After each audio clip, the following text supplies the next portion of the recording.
Mark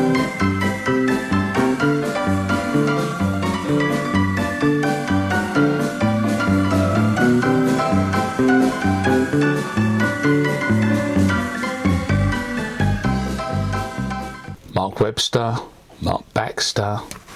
I do. Norm. Oh, I'm glad you did that. Somebody got it off. Because we are hats on and hats off to you. Because this is Clobbered.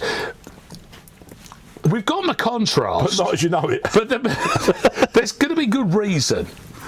Mine. There is a purpose. Yeah, there is. I mean, mine has got nothing to do with this at all. I just thought, like, I don't think yes. Well, it's because I was trying to find some other stuff, and there's an hat I bought in New York many decades ago by Blue Marlin, and I thought, do you know, I'm going to do it because I'm going to show you that I'm still a young, precocious, out there, young kind of guy. Yeah, you're right. It works. Thank you. Works for me.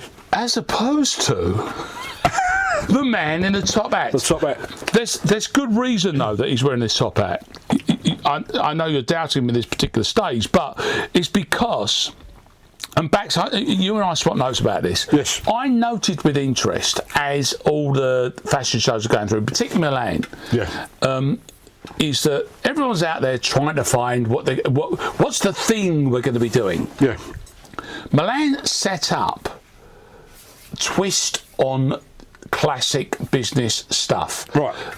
Coupled with the fact that I've definitely seen walking around the streets girls and even fellas who have gone back to that look that we did 20 years ago. The business shirt, which is big and hanging out. Yes. So the kind of perversion of the straightforward businessman look is back again because all these things go full cycle.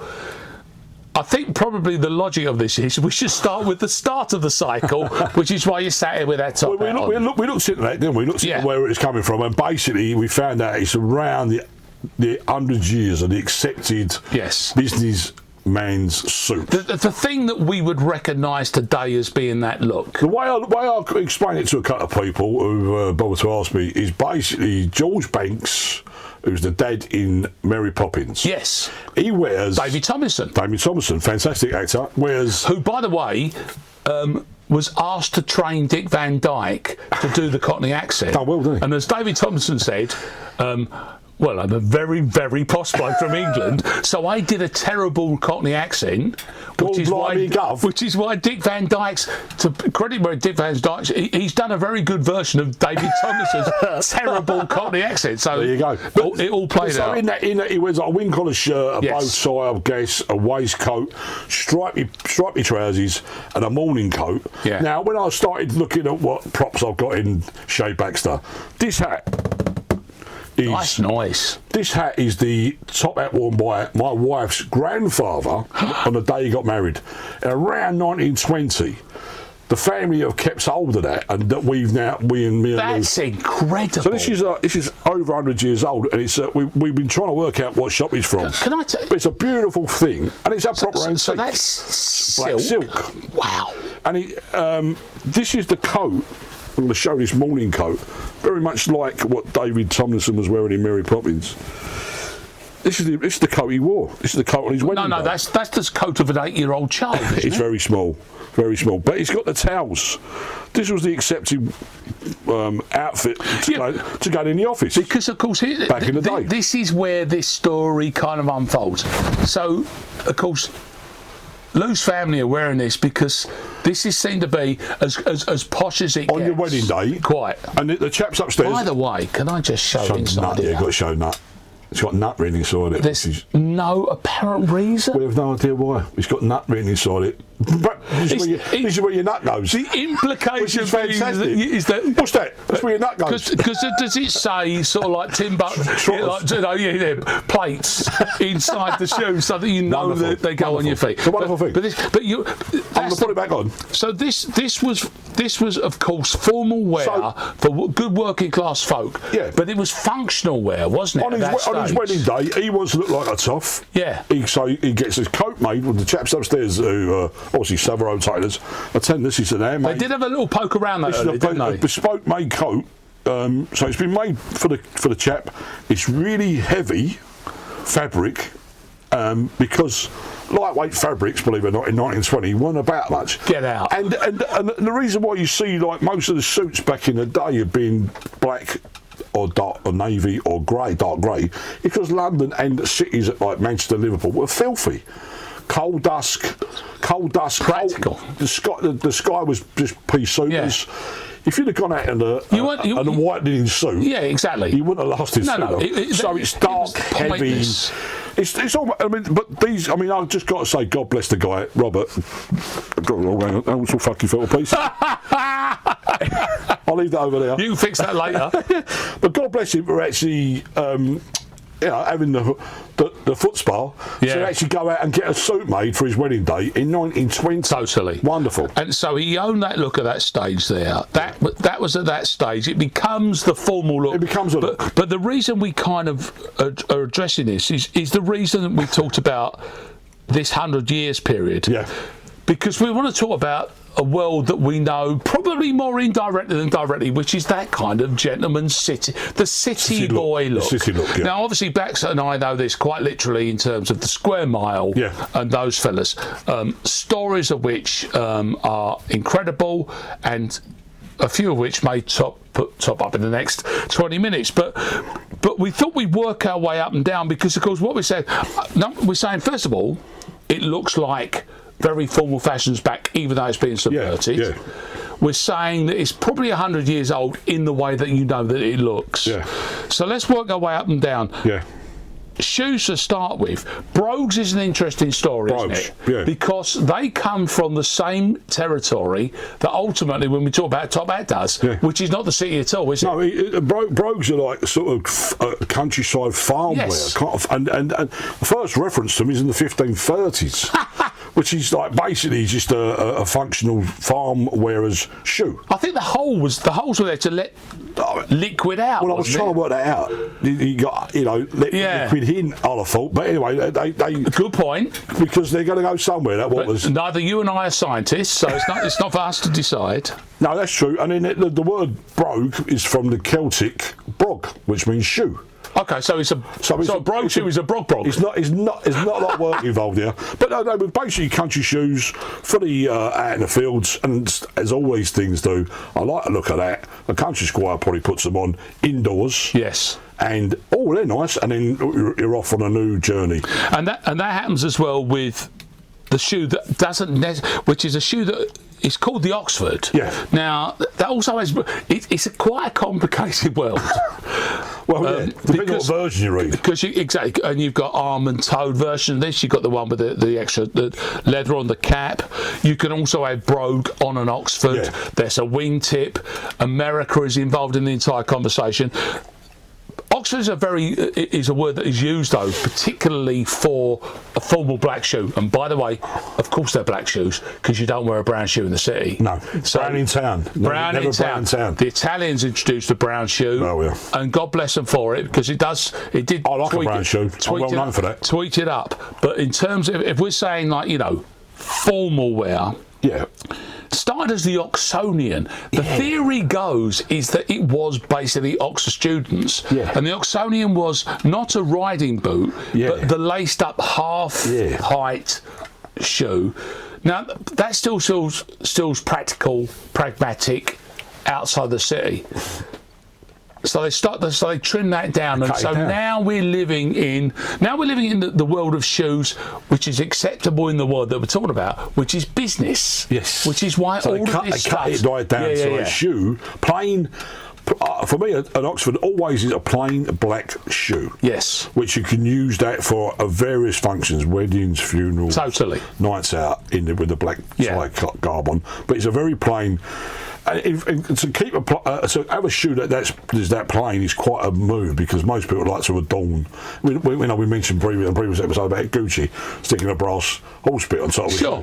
These guys, no, it's going to be plain black lace up shoe. I go back to those every few years. Sorry, I was about to say that I've been sent. I don't know about you, but I've been stuck with people sending me stuff. Punters are out there in punter world sending me stuff. A guy called Brian Wright this week, who didn't know we were doing this, sends me a filming about Oxford shoes. So thanks. No, superb. So thanks for that, Brian. So I learned a little bit this week, but it was completely unrelated because no one knew.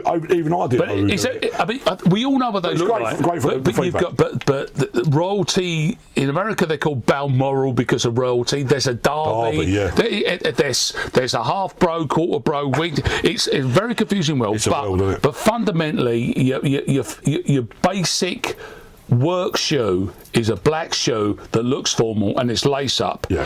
Companies like, for example, Crockett & Jones and Church's, obviously both Northampton companies, like they all are. Classic British handmade shoe or factory-made shoe, but in the Northampton And I think that's the point, because we're not talking about beautiful fabrics, and we're not talking about bespoke gear. We have to. We're arriving at where we're all going to get involved in this because it's basically high street. And Crockett & Jones did Daniel Craig for James Bond, and Church's did Pierce Brosnan. Well, there you go. And so that fits so well. That's the classic. Like so, therefore, in the James Bond world, that's the classic shoe choice. Totally. The Northampton shoe choice. Yeah. Right. So now let's get to where we started the conversation. Mid-20s, basically 100 years ago, the suit as we know it. And again, if we talk about, see, for a start, I mean, let's kind of dismiss one. A black suit has no play. There's no occasion for a black suit. Black suits are classically it's funerals and court appearances. In our world, because again, in the world of business, it's dark blue. And then whatever he wears with the pinstripe. Pinstripes in this world is very interesting. Yeah. Again, someone sent me of Alan Bird. Again, I've got to give him a G because it's great stuff to Thank you, Alan. Alan sent us a thing about pinstripes where tailors, old school tailors, would make a pinstripe, different pinstripes for different banks. So Rothschild's Bank, Barings Bank. So when you're in a meeting, you're looking at what the pinstripe the guy's wearing. It wasn't just a pinstripe; it was different whips, different sizes, different shades, perhaps colours or greys or whatever, and you knew what bank they were from. That's brilliant. So again, insider trading, I would call that, but that's basically what it was. Well, it's basically like secret winks and handshakes, isn't it? It's the same world of trying to keep the riffraff out. Hello, keeping the riffraff out, but doing the work amongst yourselves, the business amongst yourselves. Keep it in the business, and it's sort of funny handshake mob. But that just shows you it's like a secret code, which is again you wouldn't have thought of that until you start digging deeper. I adore, and I have gone back to, and I've seen again on the Milan catwalk the twist on the pinstripe. I think I know it's extraordinarily conventional, but I also I've gone back to it every few years and gone like I'm sticking this on to make a point. Yeah, I like pinstripe. It's got some. I like the chalk stripe. Chalk stripe, which of course, to be a pedant as I'm good about to be, it's just that slightly fluffier, wider version. Yeah, a bit wider. Yeah. Obviously, the word pin means very narrow. Chalk means more fluffy. Pinstripe's more sharp, yes, precise. Yes. Chalk stripe looks like a chalk line. But on a slightly more on a wool suit. Double-breasted pinstripes, a chalk stripe suit is hard to beat. I do like a DB. Double-breasted. I'm glad you mentioned it. We go back to that period again in the 20s. So the double-breasted comes from the world of Lou's ancestors' coat, because the frock was effectively that to start with. Is that from the military background? As most things are. Yeah. But the double-breasted kind of really only comes into own again in that period of into the 20s, into the 30s, particularly then, post-war and all, D-mob. Because up until that stage, the single-breasted suit, or the lounge suit as they called it, which is a strange word for a suit, which is basically your military outfit to go to the office or work in the bank. It was called a lounge suit, but the double-breasted becomes, at that stage, give me bits of paper. A bit more of a statement outfit. Yeah, I mean, and as you say, because the trench coat had that look, now it's introduced in, but it's accepted straight away as to being part of the story. So the story is lots of dark blue single-breasted suits, loads of them. Lots of pinstripe suits in dark greys and charcoals, and now the double-breasted suit is allowed to be part of the conversation. I mean, don't forget that the 20s, obviously just after the First World War, so it's still quite grim times, but the bright young things were going maybe a bit looser, a bit more, you know, adventurous. But the 30s, you know, you got the Depression coming in America, Wall Street crash. It's tough times, the war's coming. So when the war's eventually over, the D-mob, I think when I looked at what they were offering for the soldier when they come out, was like you got a double-breasted pinstripe suit. Yes. Or you could have a single-breasted jacket and flannel trousers. I think it's two shirts. You would have 2 shirts, a pair of shoes, a raincoat, an umbrella, a felt hat. You were kitted out. I mean, the quality wasn't that amazing. That's an outfit for either the job you're going to do or interviews you hope to get. You hope to get. And the manufacturer of choice was Burton's. Burton's, the famous Burton's menswear, which was set up in 1903 in Chesterfield by Montague Burton. I mean, the Burton's. I remember the Burton shop as a kid. It was everywhere. Again, made-to-measure suits, bespoke suits, ready-to-wear suits. I think Burton's was the king of the high street in that sense, because I know that full well is that they were a little bit snappier when it came to keeping up with trends. Yeah. It was Burton's on the high street in Ashford where I first saw their take on the Great Gatsby suit, which was the wide trouser, very linen and all that business. And going, wow, I need a piece of that. Arguably the more austere and conservative version of that started in 1907 in Leeds. What did I just do?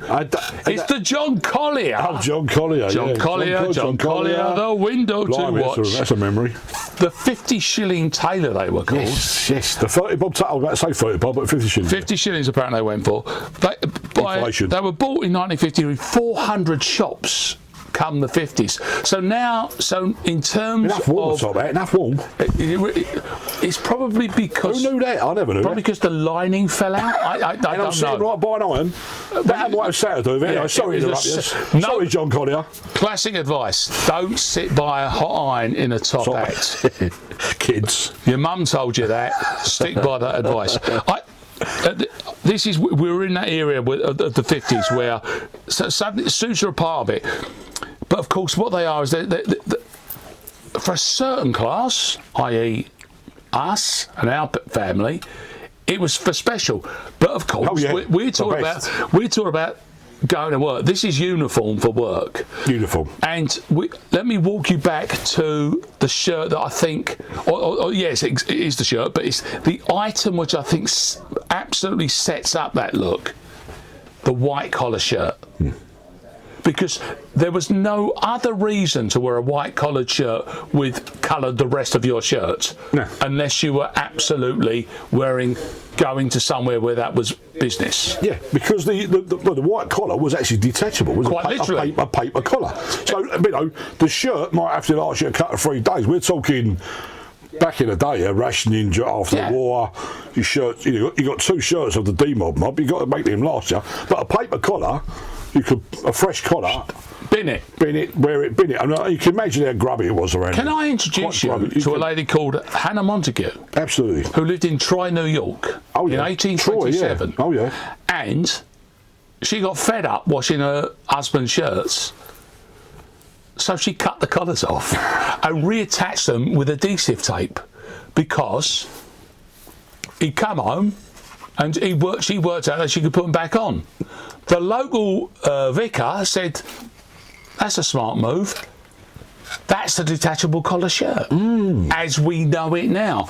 And I think, I would say, from the ensemble, suit, shoes, tie, I think the white collar with a contrasting body establishes you as being saying that I'm doing this for a living. Yeah. I mean, but you're right, because we've worn it going out in various forms forever. But like the stripy shirt with a plain collar, there's a look. But you can see that as the classic 1940s, 1950s bank look, can't you? Yeah. The stripy. And again, they were saying that you got your morning coat, you got your stripy strides, you got your Oxfords, you got your bowler hat, which I'll put on in a minute. But to adorn that a little bit, to just break it up a little bit, I think the 50s we started getting a little bit more adventurous. Maybe a pocket square. Oh, one there you go. Steady, young man. One there you go. But a walking cane or an umbrella. Right.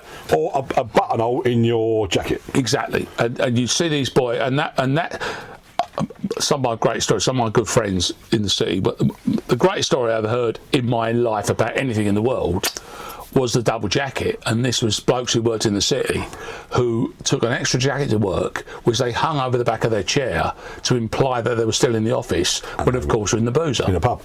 And also there's a story goes, I can't remember which way around it goes, is if you had a tassel loafer, you worked in money. If you didn't have a tassel loafer, you were in insurance. What is that code again? Exactly. It's all detail. But we can't ignore the other. Shall I put it on? It's time now. Put it on. It's time. Back of milk. Look at that. This is my dad's. The top hat. Now, nothing says city the bowler. like the bowler. But once again, let's go back to the world of Brogue. Where did that come from? The bowler, I can't find me a bit of paper. We've got paper everywhere. But basically, it was around 1840, 1850, made by Thomas Bowler, obviously. That was his name, Thomas Bowler. I don't know. Yeah, but I'm having that. But it also feels like the shape of it makes sense. I don't know. Thomas Bucket, Thomas Bowler, Thomas Bowler, and it was sported by the working class chaps first of all. Yeah, because it was quite an hard wearing. It's quite. That was tough. That was blokes who run country estates with guns to shoot interlopers. Quite a tough old hat, and also, very, very gradually again, the middle and upper classes probably saw the working classes walking around saying, "Hey, say you, where's that from?" And then they would then adopt that themselves, and it become the classic city gent hat of choice. You're right. But also very popular in the Wild West. Was it? Oh, Butch Cassidy. Butch Cassidy wore one, didn't he? The Kid. In fact, they sold Billy Kid had one, didn't he? They sold more bowlers than they did cowboy hats in the Wild West. It's a working man's hat. Yeah, it was. And Suggs, obviously, but he failed to be in the Wild West. He was in the Wild West. Well, it was the Wild West somewhere, but Camden. Somewhere wild, and it was, and of course, the famous cultural icons of wearing a bowler. Charlie Chaplin, Laurel Hardy. John Steed, which I'll put that over to you because I know you really like it. Because I think we've done the up and down now, and I have to pay tribute to Patrick McNee, who I wrote for GQ in the year that James Brown was the editor. Oh yeah, and he got that one. He got a year. And then they said, I don't think you're quite GQ material. And I did a piece, and it's basically in anger and umbrage at the Avengers film that came out that year, which might be 98. So it's Ray Fiennes, and he's got the worst bowler hat on you've ever seen. And I said, my point of my piece was, I don't care how good or bad this film is. It's all over me because he's that stupid. It don't fit him. It's the wrong size. Patrick McNee. Hats off. Fundamentally, literally hats off. He was hands on with John Steed's look. Oh yeah. He had Hardy Amos and Pierre Cardin were involved. Oh nice, yeah. Along the line. Who would not have liked to have been there for the launch of Series 5 when the Avengers line, this is 1967, at the Palm Beach Casino. Oh dear. Thank you kindly indeed. If I must. Patrick McNee's mum's partner, after she left her husband, who happened to be a woman, sent Patrick McNee to Eton. He worked on the torpedo boats, and late in life he was a naturalised American and completely naked because he was a naturist as well. But moving on. But more importantly, the look that I adore of him. He's got a great country look, but his city look is the best city look. Immaculate. The cut, immaculate. The hat, the brolly, Mr. Jones was his cutter at Bailey and Wetherill of Regent Street. Oh, right, okay, there you go. And he worked with him on the clothes for his character. Okay. And you'll never see a better dressed man on the telly than Patrick Minnie being John Steed.